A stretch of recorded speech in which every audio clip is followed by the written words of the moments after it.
40 वर्षांपासून बीडकरांनी पाहिलेलं स्वप्न अखेर आज सत्यात उतरलेलं आहे। त्यामुळे अहिल्यानगर ते बीड प्रवास आता रेल्वेतनं करता येणार आहे। अहिल्यानगर परळी रेल्वे प्रकल्पाअंतर्गत ही डेमू रेल्वे सुरू होती आहे। नव्या रेल्वेमुळे अहिल्यानगर ते बीड प्रवास अगदी स्वस्तात होणार आहे। अवघ्या 45 रुपयांमध्ये हा प्रवास होणार असल्यामुळे सर्वसामान्यांना यामुळे दिलासा मिळाला आहे। या रेल्वेला अहिल्यानगर ते बीड दरम्यान 16 स्थानक असतील। या रेल्वेसाठी महापारेषणकडनं वीज घेतली जाणार आहे आणि त्यासाठी 232 केव्हीए क्षमतेच्या 2 उपकेंद्रांची उभारणी केली जाते।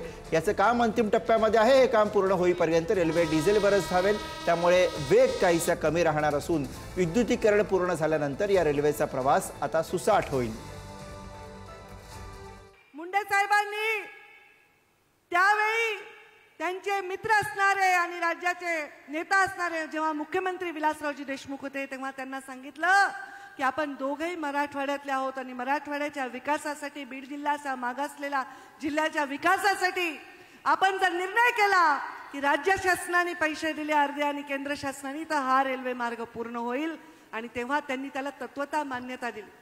पण खरं त्याला स्वरूप कोणी दिलं तर ते आत्ताचे आमचे विद्यमान मुख्यमंत्री आणि तेव्हाचे मुख्यमंत्री देवेंद्रजी फडणवीस यांनी टाळ्या हात वर करून, ज्याला बीड जिल्ह्याचा स्वाभिमान आहे, ज्याला बीड जिल्ह्याच्या रेल्वेची कदर आहे, त्यांनी हात वर करून टाळ्या वाजवून आदरणीय देवेंद्रजी यांचे आभार मानले पाहिजे।